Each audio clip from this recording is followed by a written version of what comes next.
नमस्कार, चर्चा में आपका स्वागत है। मैं हूं विकास सिंह। देश में कोरोना संक्रमण के बीच बर्ड फ्लू ने भी कुछ राज्यों में दस्तक दी है।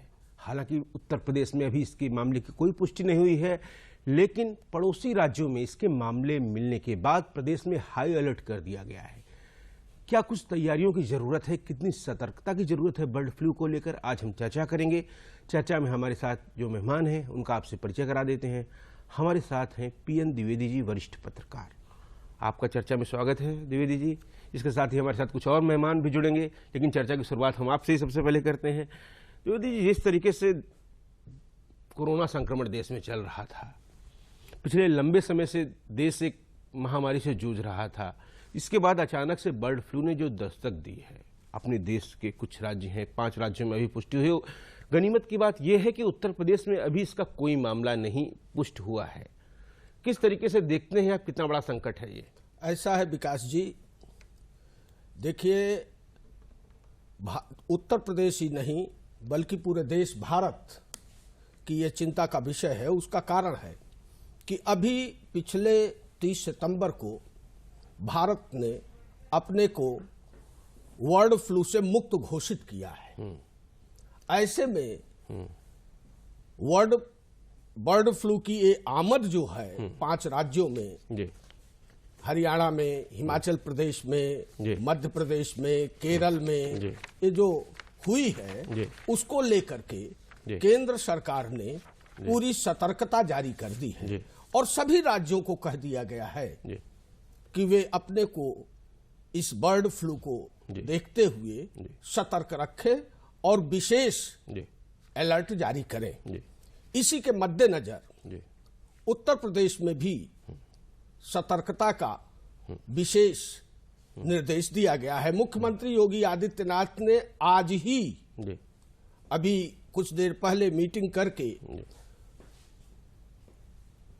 प्रयागराज में 14 जनवरी से जो माघ मेला लगने जा रहा है, वहां एक अच्छी गैदरिंग होती है, वहां पर विशेष सतर्कता के अभियान शुरू करने के लिए उन्होंने कहा है। दूसरा निर्देश उन्होंने और दिया है, बरेली में जो पशु चिकित्सा शोध संस्थान है, अनुसंधान केंद्र है, वहां पर उन्होंने कहा है कि उसको कोविड-19 से अलग करके इस समय इस बर्ड फ्लू के शोध में और इसके लिए कार्य करने के लिए किया जाए। और वहां जो कोविड-19 का हॉस्पिटल खुला हुआ था, उसके प्रति जो लोग काम कर रहे थे, उससे उनको अलग करने के लिए कहा है। तो कुल मिलाकर के उत्तर प्रदेश में ही नहीं बल्कि देश के लगभग हर राज्यों में इस समय सतर्कता चल रही है बर्ड फ्लू। बिल्कुल बिल्कुल द्विवेदी जी, जिस तरीके से ये केरल हो, हरियाणा हो, मध्य प्रदेश हो, राजस्थान हो, जब इन राज्यों में जब इन मामलों की दस्तक होती है और इतनी भारी संख्या में जब मुर्गी हो या उनसे जुड़े जो अन्य पक्षी होते हैं उनकी डेथ हो जाती है, ऐसे मामलों में तो सतर्कता करनी ही पड़ेगी। लेकिन आप उत्तर प्रदेश को किस तरीके से देखते हैं? कोविड का भी काल रहा है, जिस तरीके से उत्तर प्रदेश में सावधानी बरती गई, एहतियात बरती गई, और अब जैसे ही अलर्ट आता है उससे पहले उत्तर प्रदेश में तमाम इंतजाम कर दिए जाते हैं, विभागों को मुस्तैद कर दिया जाता है, तैयारियों के मद्देनजर व्यवस्थाएं कर दी गई हैं। देखिए विकास जी, आपको हम ले चलते हैं फरवरी मार्च की तरफ।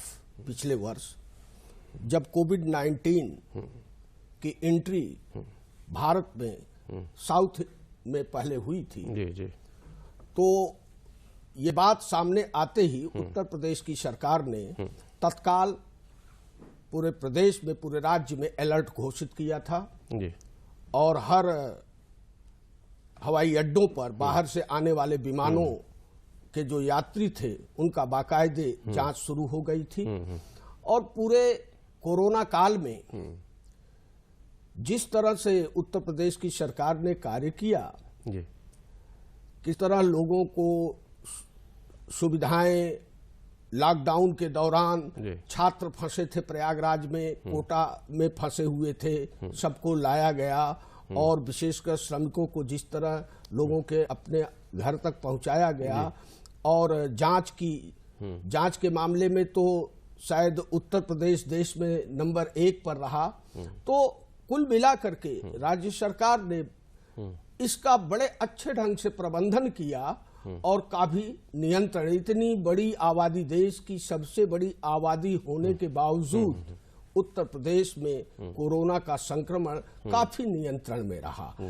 ऐसे में आज जब बर्ड फ्लू का संकेत मिलता है, यद्यप उत्तर प्रदेश में अभी इसके कोई वो नहीं मिले हैं, कहीं से भी कोई पुष्टि नहीं हुई है, लेकिन जैसा कि हिमाचल प्रदेश में प्रवासी पक्षियों से इसके फैलने का खतरा जो आया है, उत्तर प्रदेश में भी जो अभी मैं चर्चा कर रहा था माघ मेला प्रयागराज में, वहां संगम तट पर प्रवासी पक्षी अक्टूबर से ही आने शुरू हो जाते हैं और काफी संख्या में आते हैं। और प्रयागराज नहीं द्विवेदी जी, हमने आमतौर पर देखा है उत्तर प्रदेश में ढेर सारे पक्षी विहार बने हुए हैं, उन पे विदेश से पक्षी आते हैं और विदेशी जंगली पक्षियों में कहिए, इनमें इनकी शुरुआती लक्षण पाए जाते हैं। बिल्कुल बिल्कुल आप सही कह रहे हैं। प्रवासी पक्षियों में और जंगली पक्षियों में इनके शुरुआती लक्षण, उन्हीं से संक्रमण बड़ी पक्षियों में इनका संक्रमण बड़ी तेजी से फैलता है। ऐसे में सतर्कता बहुत ही आवश्यक है। बिल्कुल, सतर्कता बहुत ही आवश्यक है और इन सब जुड़ी चीज़ों पर लोगों को ध्यान रखना चाहिए। जो भी गाइडलाइन, जो भी एडवाइजरी जारी की गई हैं, उनका पालन करना चाहिए। आमतौर पर जब हमने पहले देखा था इसमें कि जिस तरीके से जब पहली बार बर्ड फ्लू फैला था देश में, तो मुर्गे मंडी हो, इन पे काफ़ी ज़्यादा निगरानी रखी जाती है। गवर्नमेंट ने लगातार इस बात को भी निर्देश दिए हैं कि जो पड़ोसी राज्य हैं वहाँ से जो भी पोल्ट्री फार्म वाले ला रहे हैं, अपनी सामान ला रहे हैं, मुर्गे ला रहे हैं, मुर्गियां ला रहे हैं, जो भी सामान आ रहा है उनको बाकायदा एहतियात के साथ चेकिंग की जाए। इन सब चीज़ों की भी कितनी ज़रूरत है? बिल्कुल आवश्यकता है। आप देखिए केरल में संक्रमण फैलने के बाद वहाँ काफी पक्षियों को मारा गया है।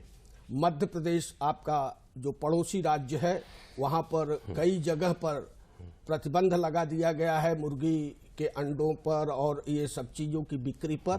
तो इन सब को देखते हुए, इनके दृष्टिगत उत्तर प्रदेश सरकार ने भी यद्यप अपने यहाँ सचेत किया है और इस पर एहतियात, हालांकि लोगों को घबराने की जरूरत नहीं है, जैसा कि मेरा मानना है कि इससे बहुत घबराने की जरूरत नहीं है, लेकिन एहतियातन थोड़ा सतर्क रहने की जरूरत है। क्योंकि केंद्र सरकार ने भी कहा है कि मांस खाना या अंडा उबाल करके खाने से ये मानव में अधिक तेजी से नहीं फैलता है, लेकिन सतर्क रहने की जरूरत है। बिल्कुल, इसमें खासा सतर्क रहने की जरूरत है, क्योंकि अभी हमने एक बुरे दौर से गुजर रहे थे। वैक्सीन आ गई है, वैक्सीन जल्द ही लोगों को टीकाकरण होगा कोविड वैक्सीन का, तो ये एक राहत की बात थी, लेकिन एक चिंता की दस्तक दी है बर्ड फ्लू ने। द्विवेदी जी, दुनिया भर में कोविड का नया स्ट्रेन आया हुआ है, उसी बीच इस बीमारी ने भी एक जगह बना रही है। आपको लगता है कि पूरी दुनिया जिस तरीके से कोविड से लड़ाई जीती है, ये जो वायरस होता है आमतौर पे वायरस अपना दिन ब दिन स्वरूप बदलता रहता है। जैसे पिछली बार आया था, एक वैक्सीन तैयार की जाती है, उसके बाद नए साल जब सालों बाद आता है तो उसका स्वरूप बदला रहता है, तो फिर से वैज्ञानिकों को उतनी ही मेहनत करनी पड़ती है। किस तरीके से देखते हैं, जब से कोविड पे हमारी लड़ाई चल रही है, पूरी दुनिया की लड़ाई चल रही है, आप बर्ड फ्लू पे किस तरीके से देखते हैं? देखिए विकास जी, जब कोई वायरस आता है या उसका नया वर्जन आता है, नया स्वरूप आता है, तो उससे थोड़ा सा सावधानी, थोड़ा सा सतर्कता बरतने की आवश्यकता पड़ती है। जैसा आप बता रहे थे कि कोविड-19 एक्चुअली ये कोरोना वायरस डिजीज 19 है, उसी का ये एब्रिविएशन है, शॉर्ट फॉर्म है, कोरोना वायरस डिजीज 19। इसके पहले भी कोरोना वायरस था, बिल्कुल, लेकिन ये नवंबर 19 में जो चीन के वुहान सिटी में जो आया, ये उसका नया वर्जन था। तो ये थोड़ा ज्यादा आक्रामक था और इसकी मारक क्षमता अधिक थी, इसलिए पूरे दुनिया में तहलका इसने मचाया और काफी लोग मरे। लेकिन भारतवर्ष में ये काफी हद तक कंट्रोल में रहा। तो जब कोई भी, अच्छा कंट्रोल में हुआ क्यों? दो चीजें होती है इसमें विकास जी। एक तो सरकार की तरफ से कुशल प्रबंधन, लोगों को सावधान करने की, लोगों को जागरूक करने के लिए सरकार द्वारा अभियान चलाया जाना, और दूसरे लोगों को इससे जो जांच है, जो दवा है, जो सुविधाएं हैं स्वास्थ्य संबंधी, वो अच्छी तरह से मुहैया कराना। और इसमें मुझे कोई संकोच नहीं है कहने में कि भारत सरकार ने और उत्तर प्रदेश सरकार ने इसमें काफी सफलता हासिल की और कोरोना पर काफी हद तक नियंत्रण हमारे यहाँ रहा। तो ठीक वही बात ये बर्ड फ्लू में भी लागू होती है। जब कोई भी इस तरह की महामारी, जैसे देखिए केरल में इस बर्ड फ्लू को महामारी घोषित कर दिया है, राज्य आपदा घोषित किया है वहां पर। तो हमारे उत्तर प्रदेश में अभी इसकी पुष्टि नहीं हुई है, लेकिन एक संदेह व्यक्त किया जाता है, जिस तरीके से झांसी में कल कुछ कौवों की मौत हो गई थी, उनके जांच के लिए भेजा गया है, अनुसंधान केंद्र भेजा गया है। ऐसे में एहतियात की बहुत जरूरत है, और अचानक से अगर ये बीमारी पैर पसारेगी तो एक संक्रमण का दौर ना आ जाए एक बार फिर से, इसलिए बेहद ही सावधानी रखने की जरूरत है। जी जी, बहुत ही आवश्यक है। जिस तरह से, क्योंकि ये पक्षियों में इसका संक्रमण बड़ी तेजी से फैलता है।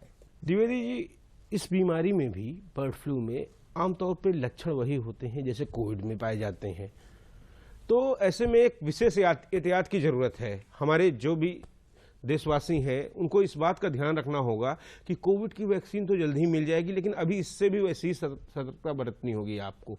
उचित दूरी बनाकर रहें अगर नमस्ते करते हैं, और तमाम ढेर सारी ऐसी चीजें होती हैं, तो ऐसे में सावधानी अभी छोड़नी नहीं है सभी लोगों को।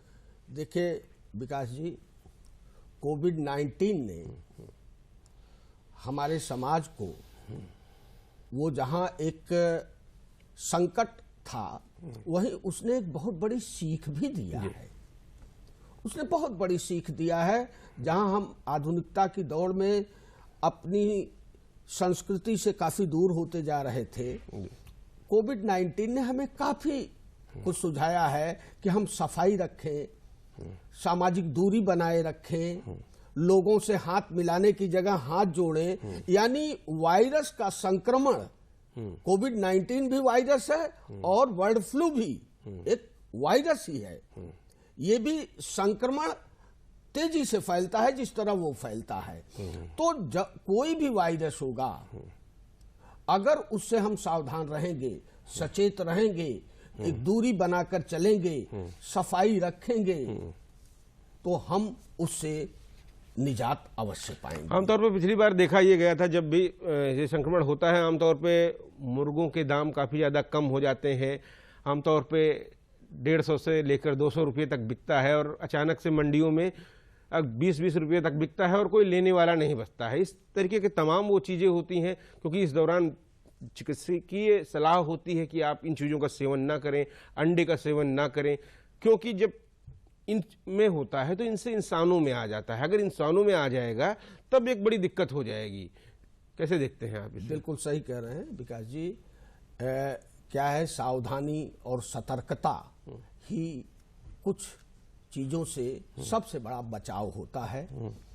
और जब बर्ड फ्लू, हम समझते हैं भारत में इसकी एंट्री 2006 में हुई थी, उसके बाद सतर्कता के उसी समय मानक तैयार कर दिए गए थे। आज भी जब ये सावधानी चारों तरफ फैल रही है और इस बात का अंदेशा फैला है कि 5 राज्यों को इसने गिरफ्त में लिया है, तो लोग अंडे से, मांस से और पोल्ट्री फार्म से दूरी बना रहे हैं। लेकिन उनको घबराने की जरूरत नहीं है, मेरा अपना मानना है। सावधान रहने की जरूरत है। जैसा कि शासन और प्रशासन के लोगों ने भी बताया है, डॉक्टर, चिकित्सकों का भी कहना है, पशु विशेषज्ञों का भी मानना है कि अगर कहीं से अकस्मात या रहस्यमयी ढंग से पक्षियों की मौत हो रही है, तो वहां सावधान होने की अधिक आवश्यकता है। बिल्कुल, इन सब सावधानियों को बरतने की जरूरत है।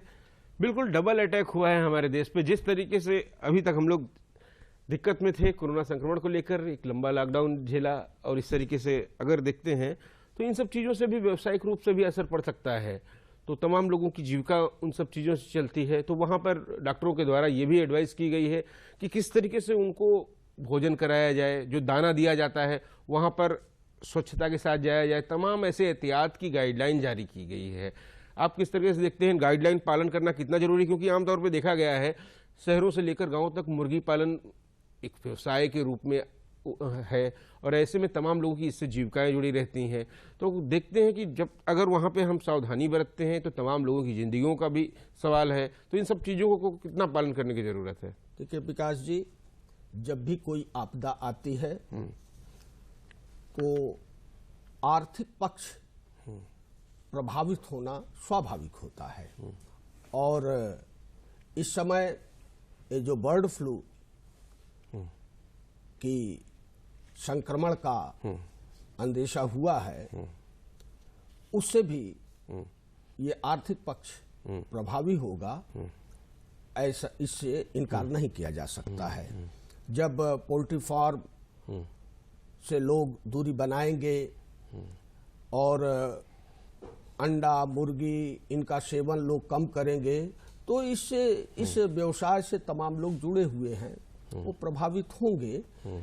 लेकिन केंद्र सरकार ने और प्रदेश की सरकार ने जिस तरह से कृषि विशेषज्ञों ने, चिकित्सकों ने जिस तरह से अपने सुझाव दिए हैं, उन सुझावों को मानते हुए उनकी गाइडलाइंस पर चल करके हम सतर्कता पूर्वक इस पर काफी नियंत्रण रख सकते। बिल्कुल सतर्कता बरतने की जरूरत है और अपने खान पान को बरतने की जरूरत है, संयम बरतने की जरूरत है। हमारे साथ चर्चा में देर से ही सही डॉक्टर वेद प्रकाश जी जुड़ गए हैं, KGMU से हैं। डॉक्टर साहब आपका स्वागत है हमारी चर्चा में। हम लोग आज बात कर रहे हैं बर्ड फ्लू पे कितना बड़ा खतरा है। कोरोना संक्रमण देश झेल रहा था और इसके इसी बीच बर्ड फ्लू का संकट आ गया है। हालांकि अपने प्रदेश में अभी नहीं आया है, पड़ोसी राज्यों में है। किस तरह से देखते हैं आप? विकास जी, जिस तरह से चर्चा हो रही है, आगे बढ़ रही है, मैं आपको बता दूं कि जो बर्ड फ्लू है ये सबसे पहले 2006 में हमारे यहाँ पे था। इसके बाद बीच बीच में इसके आउटब्रेक हुए हैं और ज़्यादातर जो इससे प्रभावित हुए हैं वो पक्षी हुए हैं। और अभी का जो आउटब्रेक है, जैसे चाहे राजस्थान में है, केरल में है, हिमाचल में है, अभी कुछ मध्य प्रदेश में है, कौओं का कुछ अभी अपने उत्तराखंड में भी कुछ मामले देखने को मिले हैं। तो एक जो स्ट्रेन आ रहा है अभी इसमें, वो भी म्यूटेटेड स्ट्रेन है। जो H5N1 जो पहले था, इस बार H8 और N5, अच्छा, ये स्ट्रेन इसमें आ रहा है। वायरस ने अपना स्वरूप बदला है जी। तो ये वायरस आप देखिए कि लगातार स्वरूप बदलने वाले वायरसेस हैं। ये जो RNA वायरस हैं, रेस्पिरेटरी सिस्टम को सबसे ज़्यादा इफेक्ट करते हैं और ये वायरस अपना स्वरूप लगातार बदल रहे हैं। जब हम लोग किसी वैक्सीन के साथ आते हैं, ये अपना स्वरूप बदल लेते हैं। वैक्सीन के डेवलपमेंट में समय लगता है, तो जब तक हम वैक्सीन डेवलप करके लाते हैं एक स्ट्रेन की, फिर वो नया स्वरूप बदल के म्यूटेटेड स्ट्रेन के साथ में दूसरा आ जाता है। लेकिन जो सबसे बड़ा बचाव है इसमें, अगर पहला तो ये है कि इससे ह्यूमैनिटी को बहुत ज़्यादा कोई आउटब्रेक सामने नहीं आए हैं कि बहुत अफेक्ट हों। बर्ड्स का ज़्यादा अफेक्ट होने का है इससे। तो जो इससे अफेक्ट हो रहे हैं उसमें वही जो आपके फ्लू लाइक सिम्टम्स हैं, हल्का जुकाम है, खांसी है, GI सिम्टम्स हैं, मतलब वैसे इसके लक्षण हैं बिल्कुल पहचानने के लिए अगर इस प्रकार के लक्षण सामने आते हैं। लेकिन बहुत जैसे एक मॉर्टलिटी की अगर बात करें तो बहुत ज़्यादा घातक ये इस तरह से नहीं रहता है। लेकिन हाँ, जिस तरह के बर्ड्स इंसानों में जब फैलता है, ये पक्षियों से इंसानों में जब इसका आता है और फिर इंसान के बाद इंसानों में जाता है, इसको जरा इस चक्र को आप हमारे दर्शकों को समझाएं। देखिए, पक्षियों से तो आपस में फैलता है ही, लेकिन इसके जो श्राप हैं या मल है पक्षियों का, इसके माध्यम से ये इंसानों में पहुंचता है। और जब ये रेस्पिरेटरी सिस्टम पे या फीको ओरल रूट से जब ये अफेक्ट करता है तो तब ये फ्लू लाइक सिम्टम्स इंसानों में देता है। और सिम्टम्स काफ़ी माइल्ड हैं। अगर हम कंपैरिजन करें अभी का जो आउटब्रेक चल रहा है, जो एक पेंडेमिक की जो सिचुएशन है कोरोना की, उस तरह की घातक स्थिति इसमें नहीं रही है। बिल्कुल, ऐसे में एहतियात बरतने की क्या जरूरत है, लोग कैसे अपना बचाव कर सकते हैं? हालांकि गाइडलाइन जारी की गई है कि पोल्ट्री फार्म में किस तरह के दाना दिया जाए, आमतौर पर निगरानी रखी जाए।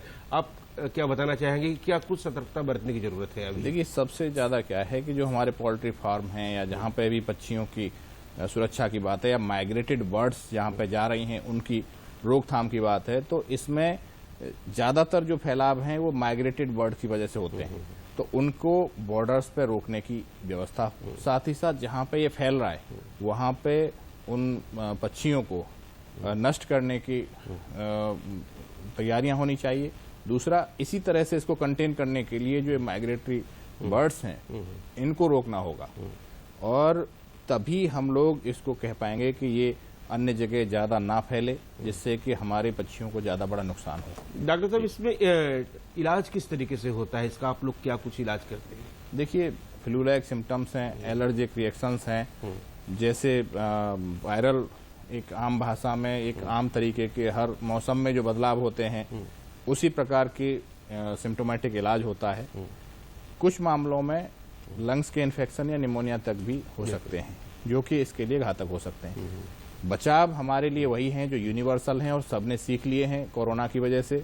2 गज की दूरी, मास्क है जरूरी, हैंड हाइजीन, रेस्पिरेटरी हाइजीन, ये तमाम तरह के जो उपाय हैं ये हम लोगों के लिए बहुत कारगर साबित होंगे हर वायरस के लिए। बिल्कुल, इस दौरान जो हमने सीखा है उसको हमको आगे भी लेकर चलना होगा। सतर्कता भी जरूरी है। इस महत्वपूर्ण चर्चा में आप लोगों ने भाग लिया, इसके लिए आभार। अभी हमारे पास चर्चा में समय इतना ही था, तो इसी उम्मीद के साथ कि देशवासी जिस तरीके से कोरोना पे एहतियात बरते हैं, बर्ड फ्लू को लेकर भी एहतियात बरतते रहेंगे। जो भी प्रोटोकॉल नियम बताए गए हैं उनका पालन करते हुए आज के कार्यक्रम में बस इतना ही। नमस्कार।